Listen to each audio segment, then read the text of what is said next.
Tariqi Thalabil Ilmi karya Syekh Abdul Aziz Adhan hafizahullah taala. Kita masih melanjutkan penghalang dalam belajar. بسم الله الرحمن الرحيم.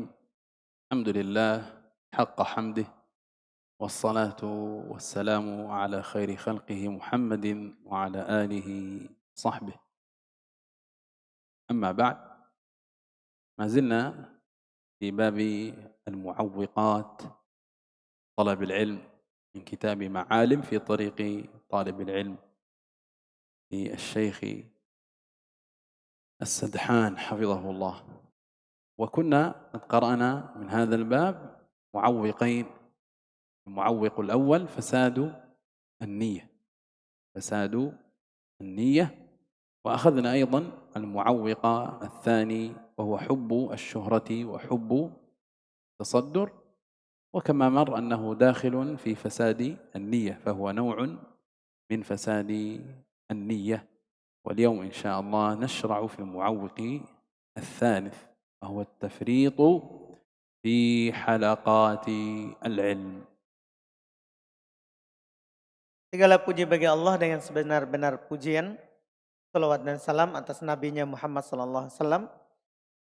Alhamdulillah kita kembali melanjutkan pelajaran kitab ini. Kita sudah ambil sebelumnya 2 muawwik. Yang pertama rusaknya niat. Yang kedua cinta ketenaran. Yang mana yang kedua ini masuk dari yang pertama. Dan pada pertemuan ini kita masuk di muawwik yang ketiga, yaitu tafrid fi halaqati al-ilmi. قال حفظه الله ونفعنا بعلمه في الدارين: المعوق الثالث التفريط في حلقات العلم. كان سلفنا يقولون: العلم يؤتى ولا يأتي. العلم يؤتى إليه، العلم يؤتى إليه، يذهب لتحصيله ولا يأتي هو. قال: وحق لنا أن نقول إن العلم الآن يأتي ولا يؤتى إلا من القليل. الأمر صار عكسا، صار عكسا في زماننا، يقول إلا من القليل. كيف ذلك؟ قال: فحلقات العلم التي تعقد والدروس التي تقام إن لم نستغلها فسوف نعض أصابع الندم، فسوف نعض أصابع الندم فيما بعد ولا حين مندم. إذن قد يسر الله عز وجل في زماننا كثير من وسائل العلم، ومنها تيسر حلقات تعليمية في كثير من المساجد، في كثير من المساجد. لم تكن الكثرة في الأزمنة المتقدمة كما هي في زماننا، فتوافر الشيوخ والمدرسون في مساجد كثيرة. وأيضا سهل الله من الوسائل، يستطيع الشخص يتلقى من العلم ما يتلقى عبر الوسائل التقنية، يتابع الطالب الدروس والدورات وهو في البيت إن لم يتيسر له الحضور. هذا خير عظيم، هذا سبب يسره الله عز وجل لم يتيسر لمن هو قبلنا من الأزمنة، ومع ذلك التفريط حاصل إلا من وفقه الله لاستغلال هذا الخير وشكر هذه النعم بالانتفاع منها. Kata beliau rahimahullah wa hafizah, yang ketiga dari penghalang penuntut ilmu adalah at-tafriq fi halaqatil ilm, lalai dari majelis-majelis ilmu. Lalai dari majelis-majelis ilmu adalah salaf kita, orang-orang terdahulu. Mereka berkata, al-ilmu yu'ta wa la ya'ti. Ini orang dulu. Ilmu itu didatangi, bukan mendatangi. Ilmu itu didatangi, bukan mendatangi. Maka sangat pantas bagi kita untuk berkata bahwa ilmu sekarang ini mendatangi, bukan didatangi. Ilmu sekarang ini mendatangi. Tidak didatangi kecuali sedikit. Kecuali sedikit. Halaqah ilmu sekarang dibuat, pelajaran-pelajaran ditegakkan. Jika kita tidak memanfaatkannya, maka kita akan menggigit jari penyesalan setelah ini. Dan wala tahina mandam. Pada hari itu tidak ada gunanya penyesalan. Beliau bilang, sungguh sekarang telah Allah Subhanahu wa taala mudahkan di waktu kita ini. Di zaman kita ini dimudahkan. Guru-guru itu sangat banyak yang mengajarkan kita ilmu. Juga kata beliau, wasail. Sebab-sebab yang membuat kita mendapatkan ilmu itu sangat banyak sekarang. Bahkan kalau kita tidak dimudahkan untuk datang ke majelis, kita bisa dengar di rumah kita. Tapi bersamaan dengan itu, at-tafrid hasil. Bersamaan dengan itu, kelalaian itu masih ada. Yang mana ini tidak dimudahkan seperti orang-orang terdahulu. Seperti yang dimudahkan kepada kita sekarang ini. Cuman tetap juga ada kelalaian kecuali yang Allah Subhanahu wa taala berikan taufik kepadanya. يقول حفظه الله: إن لم نستغلها فسوف نعض أصابع الندم فيما بعد ولا تحين مندم. هذا الكلام قد لا يتصوره البعض منا، لكن أعرف مساجد في صنعاء اليمن قبل الأوضاع الراهنة والفتن الحاصلة، كان ربما يقام فيها من الدروس ما يصل إلى 10 دروس في اليوم. 10 دروس في اليوم. فلما جاءت الفتن حرم أهل الحي هذا الخير فمنعوا من أي درس. إذن الآن حرموا الدروس، ولا ينفع الندم أن يقول القائل: يا ليتني حضرت تلك الدروس وانتفعت مما أسمع وأحرص على الحضور. لا ينفع الندم. الله عز وجل يغير الأحوال. الله عز وجل يغير الأحوال متى شاء. ليحرص الشخص على هذه النعم، يشكر الله عز وجل على ما يسر وأكرم وتفضل من هذا الخير الذي نراه.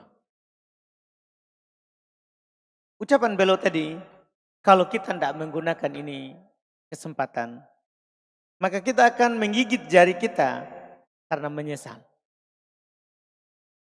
Beliau bercerita, mungkin beliau berkata tadi, mungkin sebagian kita tidak tergambar apa yang diucapkan ini. Tapi saya pernah menjumpai satu masjid di Son'a, di Yaman. Dulu sebelum terjadi ini fitnah, kekacauan di Yaman, ditegakkan di dalamnya banyak sekali pelajaran. Tapi setelah terjadi kekacauan di Yaman sekarang, mereka tidak dibolehkan untuk membuka pelajaran, satupun pelajaran. Maka disinilah baru datang penyesalan. Seandainya dulu saya hadir, saya ikuti. Tapi setelah lewat itu semuanya. Setelah lewat itu semuanya. Allah Subhanahu wa taala yughayyirul ahwal. Allah Subhanahu wa taala merubah keadaan. Allah merubah keadaan kapan Dia kehendaki. Maka kita yang berada di atas nikmat ini dimudahkan segalanya untuk menggunakan kesempatan dan waktu yang diberikan oleh Allah Subhanahu wa taala. قال حفظه الله: فهذه الحلقات لو لم يكن فيها إلا أن السكينة تنزل على حاضريها والرحمة تغشاهم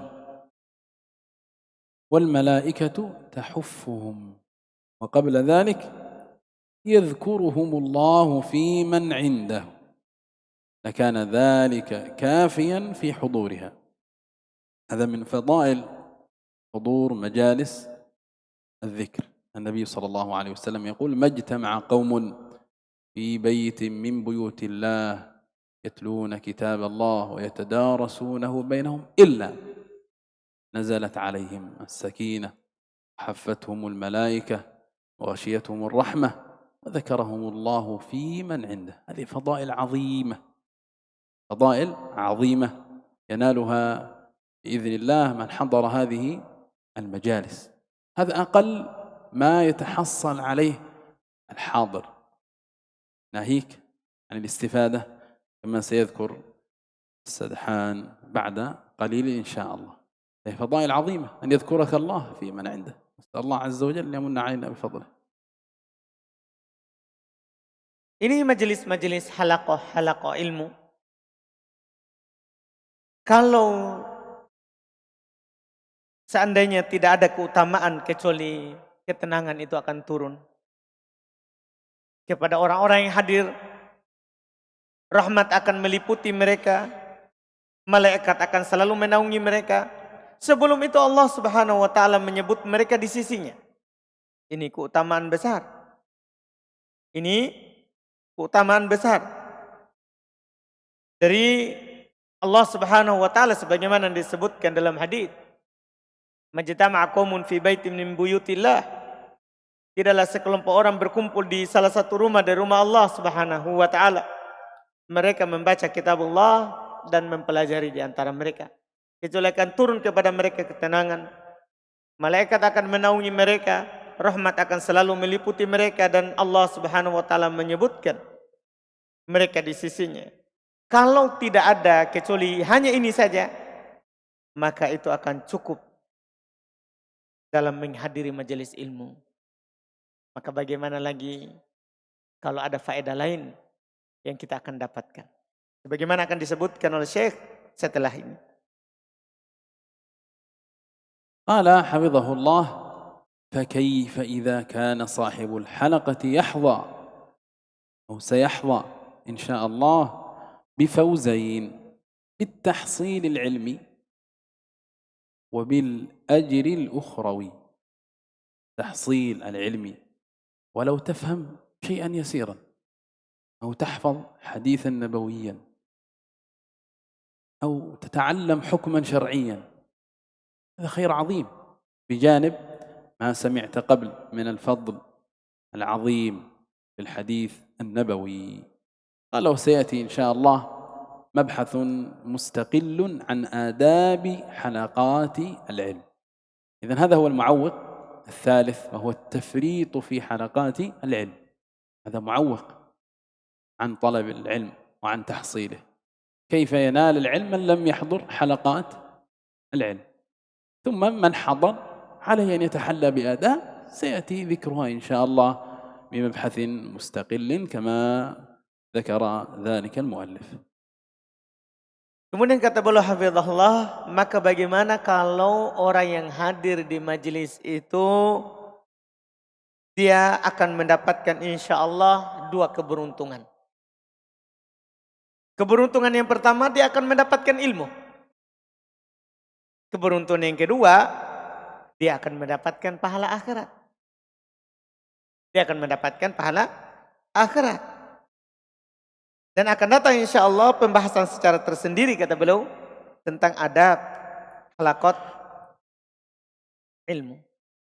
Dan ada adab dalam bermajelis. Ini yang beliau sebutkan sebagai hal yang kita akan dapatkan. Antum masuk di majelis bisa dapat paham satu hadis, paham satu masalah fikih. Itu kebaikan besar. Itu kebaikan besar. Maka ini adalah penghalang yang ketiga. Lalai dari belajar. Lalai dari majelis ilmu. Bagaimana caranya dapat ilmu sementara tidak datang belajar? Sementara tidak datang belajar. المعوق الرابع من المعوقات عن طلب العلم التذرع بكثرة الأشغال. يعتذر شخص لنفسه أنه كثير الأشغال. قال حفظه الله: هذا العذر جعله الشيطان حاجزا منيعا عن طلب العلم. وكم كلم إخوة أحبة وحثوا على طلب العلم، لكن الشيطان سول لهم ولبس عليهم، فالمفرط جعل الأشغال ذريعة في التغيب عن حلقات العلم، وجعل في هذه الأشغال التماسا للمعاذير، أي طلبا للمعاذير، حتى يجعل لنفسه تأويلا مستساغا في نظره، يجعل لنفسه تأويلا مقبولا في نظره، فيكون في تركه لطلب العلم حجة. ما هذا العذر؟ أنه كثير الأشغال، هذا عذر مقبول عنده لتركه طلب العلم. قال: وهذه الأشغال هي سبب رئيس في منع الطالب من حلقات العلم ومن تحصيل كثير من العلم. لكن من فتح الله على بصيرته ورتب أوقاته واستغل ما يستطيع فإنه سيحصل كثيرا. ولسان حال أولئك الذين انتفعوا من ترتيب أوقاتهم يقول: من لم يجرب ليس يعرف، فجرب تجد تصديق ما قد ذكرناه. Penghalang yang keempat. Termasuk penghalang dari seorang itu untuk datang belajar. At-tazarru' bikathratil ashghal. Beralasan banyak kesibukan. Banyak orang tidak datang belajar karena alasannya banyak urusan. Banyak urusan. Udzur ini, kata Syekh Hafizahullah, hadzal udzur ja'alahu syaitan hajizan mani'an. Alasan ini syaitan menjadikan penghalang yang kokoh untuk seorang datang belajar. Penghalang yang kuat. Berapa banyak ikhwah yang antum berbicara kepadanya, antum suka, senang padanya, antum ajak dia belajar. Antum dorong dia supaya dia mau belajar. Akan tetapi syaitan menggodanya. Mengindah-indahkan perkaranya. Syaitan memberikan penyamaran kepadanya. Maka fal mufarrid, orang yang lalai itu, dia menjadikan kesibukannya sebagai alasan. Orang yang lalai itu dia akan menjadikan kesibukannya sebagai alasan. Sebagai alasan. Dalam tagoyub. Dalam hal untuk tidak hadir ke majelis. Dalam hal untuk tidak menghadiri majelis. Dan dia menjadikan kesibukannya ini sebagai alasan. Kalau ditanya kenapa kamu tidak hadir? Banyak kesibukan. Banyak urusannya. Itu dia. Sampai dia jadikan untuk hatta yaj'ala li nafsihi ta'wilan mustasagon fi nadhari.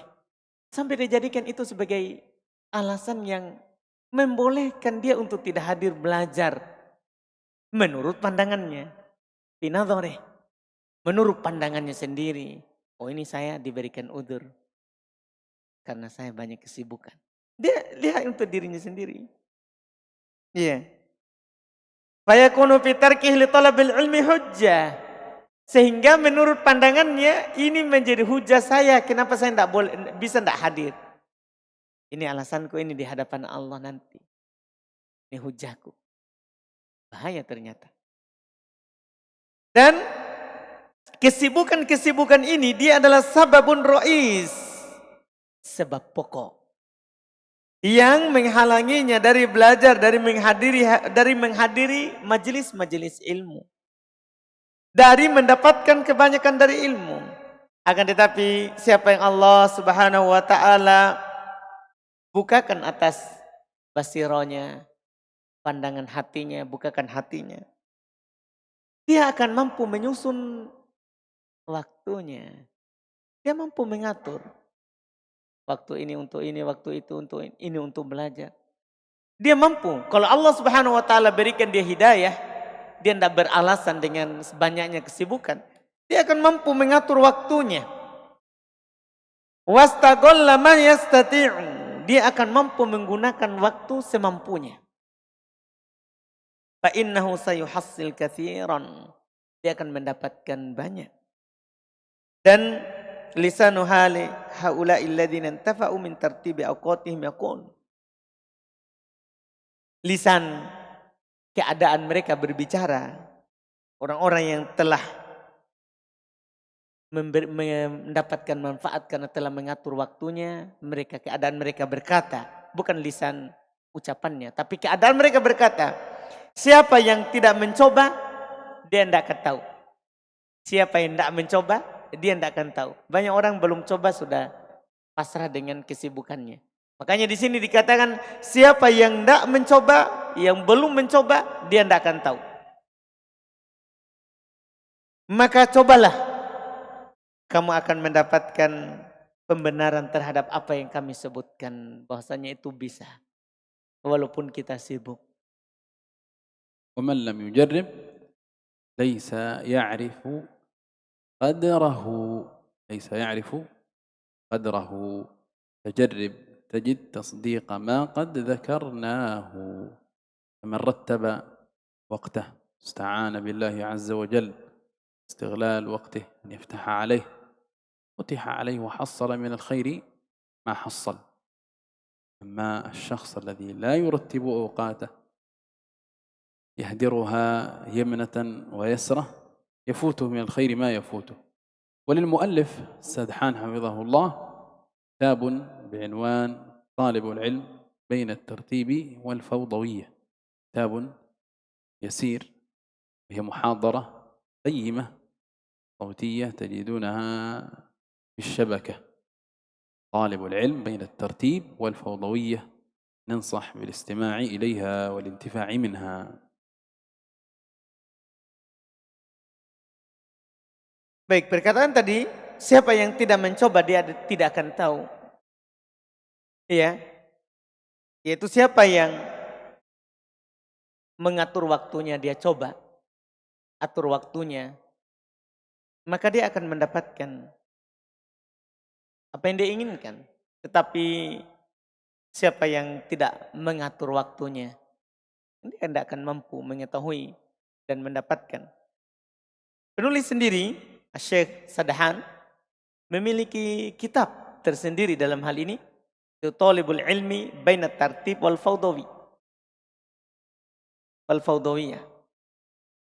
Penuntut ilmu antara yang mampu mengatur waktunya dan yang tidak mampu mengatur. Kami nasihatkan untuk membacanya, kitab yang mudah dibaca.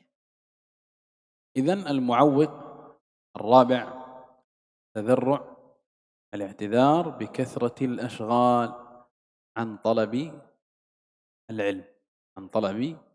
العلم والذي ينبغي للشخص أن يرتب أوقاته وأن لا يحرم نفسه من وقت يجعله لتلقي العلم ولو يأخذ شيئا كثيرا. فالشيء القليل مع الشيء القليل مع الشيء القليل يكثر، وإنما السيل اجتماع النقط.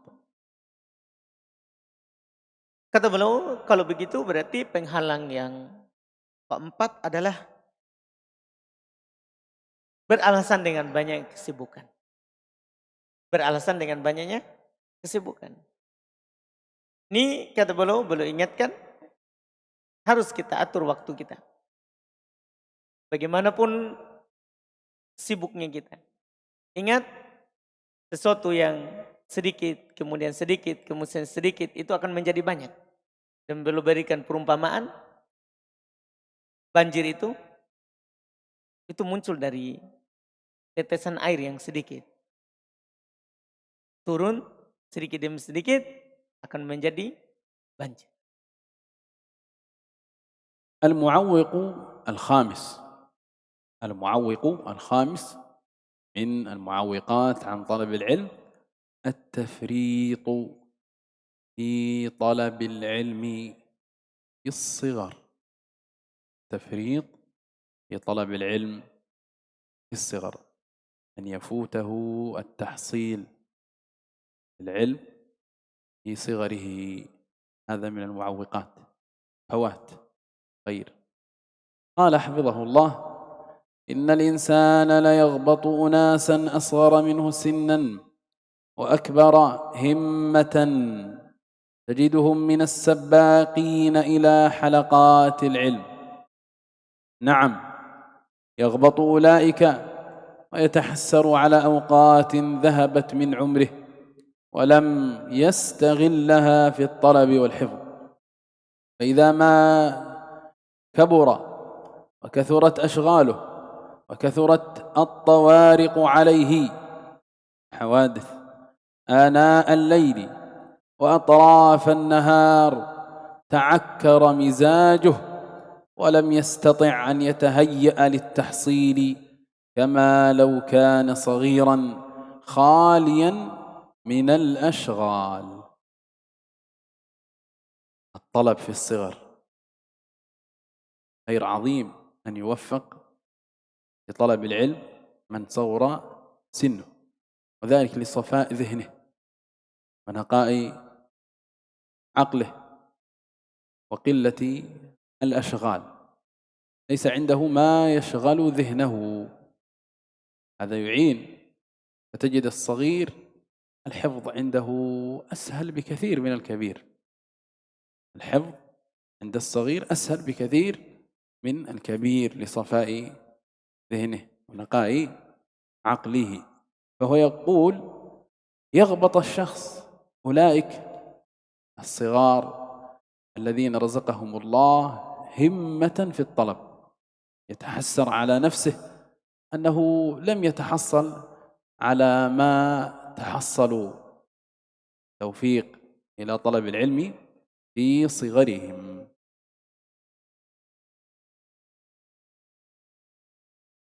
Kemudian kata beliau, penghalang yang kelima, lalai dari belajar ketika masih muda. Termasuk penghalang dari menuntut ilmu adalah penghalang dari ilmu itu lalai dari dalam belajar ketika masih kecil, masih usia muda. Ini penghalang yang kelima. Beliau tambahkan tadi, belajar saat masih muda itu kebaikan besar. Itu kebaikan besar. Kata beliau, innal insana la yaqbatu unasan asghar minhu sinnan wa akbar himmah. Di sana ada orang-orang yang cemburu kepada orang lain. Masih muda umurnya, tapi semangatnya tinggi. Semangatnya besar. Ada di sana orang-orang yang cemburu terhadap anak muda yang semangat sekali walaupun umurnya masih muda. Kamu mendapati mereka adalah orang yang berlomba-lomba ke majelis ilmu, halaqatil ilm. Betul. Mereka cemburu terhadap mereka, bahkan mereka menyesali atas waktu-waktu mereka yang telah lewat dari umurnya. Yang dia tidak menyibukkan diri dalam belajar dan menghafal. Ketika dia sudah besar, sudah tua, banyak kesibukannya, banyak kejadian atas dirinya di sepanjang malam dan siang. maka akan sulit waktunya. Tidak mampu dia bersiap untuk belajar, mendapatkan ilmu. Sebagaimana yang orang yang masih muda. Orang yang masih muda. Betul, kenapa? Orang yang masih muda itu kita mendapatkan mudah dia hafal. Syekh katakan, karena akalnya masih jernih, kesibukannya masih kurang. Makanya ketika masih muda banyak menganjurkan gunakan waktu untuk belajar. Karena masih kurang kesibukan. Hafalan orang yang masih muda itu lebih mudah daripada orang tua yang menghafal. ولهذا قال الحسن البصري رحمه الله: طلب الحديث في الصغر كالنقش في الحجر، كما مر صفاء الذهن ونقاء العقل يجعل الصغير مهيئا الحفظ المتقن. قال: ورضي الله عن عمر عندما قال: تفقهوا قبل أن تسودوا. فيصير الشخص عنده من الأشغال ما عنده مما يعيقه عن التحصيل. قال أبو عبد الله والإمام البخاري: وبعد أن تسودوا، وبعد أن تسودوا. قال: وقد تعلم أصحاب النبي صلى الله عليه وسلم في كبر سنهم. تعلم أصحاب النبي صلى الله عليه وسلم وهم بعضهم سنه لا بأس به. فأبو بكر رضي الله عنه أسلم وعمره 37، في 37، وعمر رضي الله عنه في 27، وهكذا كثير من الصحب رضي الله عنه أسلم على كبر وتعلم العلم وهو على كبر رضي الله عنهم. Oleh karena itu berkata Al-Hasan rahimahullah, belajar hadis di waktu masih muda itu seperti menulis di atas batu. Ya demikian itu kembali sebagaimana telah lewat kata Syekh, karena masih kurang kesibukannya. Masih kurang kesibukannya. Dan Allah Subhanahu wa taala meridhoi Umar radhiyallahu taala anhu ketika beliau berkata, tafaqahu qabla an tusawwadu. Belajar kalian sebelum kalian tua. Sebelum kalian tua. Berkata Abu Abdullah itu Imam Al-Bukhari, dan setelah kalian tua, jangan sampai nanti jadi lagi alasan, saya sudah tua, cukup kamu saja. Imam Al-Bukhari beliau rahimahullahu taala berkata, bahkan setelah kalian tua. Sungguh para sahabat Nabi sallallahu alaihi wasallam mereka belajar di masa tua. Syekh contohkan tadi Abu Bakar. Beliau belajar setelah berumur 37 tahun. Umar. Beliau belajar setelah berumur 27 tahun. Umur-umur yang tidak masalah. Umur-umur yang tidak masalah. Iya, ini yang beliau katakan. قال حفظه الله: فبادر أخي قبل أن تبتلى بالناس، وقبل أن تبتلى بكثرة المشاغل، وقبل أن تندم كما ندم كثيرون. عليك باستغلال وقت الصغر في الطلب. ثم قال حفظه الله: ولا يعني هذا أن الإنسان يقنط وييأس إذا لم يتدارك وقت الصغر بالطلب، بل إن العمر كله زمان لتحصيل العلم. إذا لا تفهم من هذا الكلام المتقدم وهو فوات الطلب والتفريط في الطلب في الصغر أن الركب قد فاتك وأن الأمر لا يدرك. لا، ليس هذا مقصوده، إنما هو يشحذ همم صغار الطلبة في تحصيل العلم، صغار السن. وأما من قد كبر سنه فهو مطلوب أيضا منها أن يستمر في طلب العلم. طلب العلم فريضة على كل مسلم ومسلمة. طلب العلم عبادة، والعبادة ليس لها وقت في العمر، بل هي تستمر حتى تلقى الله. قال لأنه عبادة، والله تعالى يقول واعبد ربك حتى يأتيك اليقين.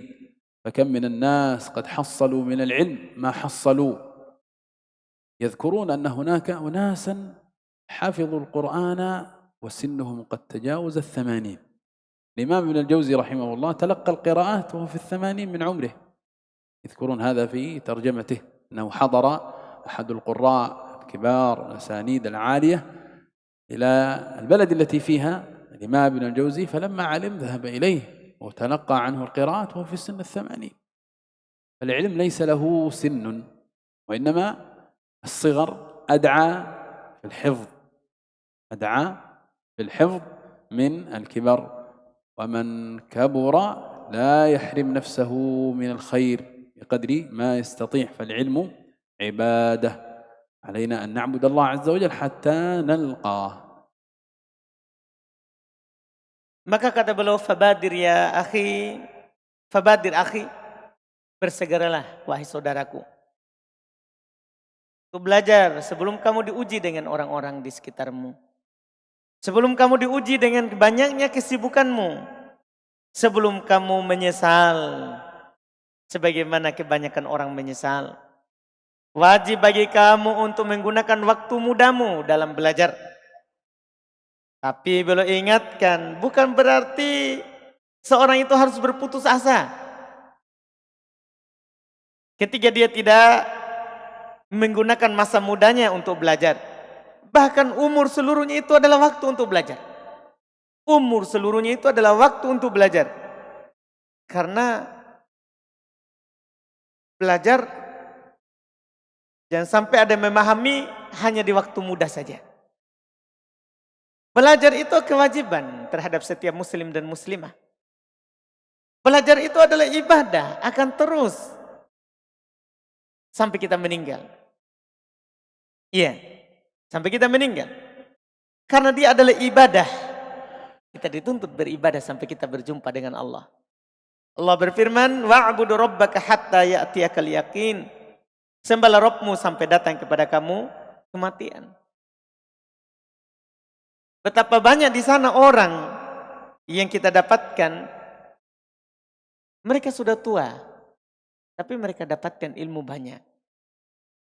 Boleh contohkan Al-Imam Ibnul Jauzi rahimahullah.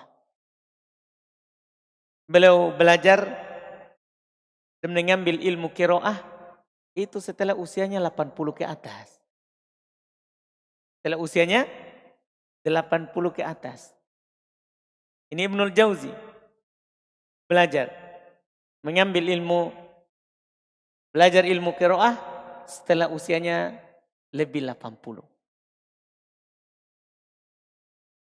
إذن هذا هو المعوق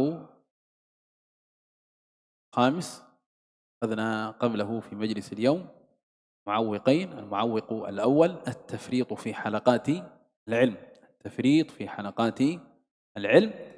وأخذنا أيضا المعوق الرابع التذرع بكثرة الأشغال. ختمنا بالخامس من المعوقات وهو التفريط في طلب العلم في الصغر. Kalau begitu ini adalah penghalang yang kelima. Penghalang yang kelima. Kita lalai dari belajar ketika masih muda. Kita ambil sebelumnya. Penghalang yang ketiga, lalai dari mendatangi majelis ilmu. Penghalang yang keempat, kita beralasan dengan banyaknya kesibukan. نكتفي اليوم بهذا القدر. سبحانك وبحمدك لا إله إلا أنت نستغفرك ونتوب إليك.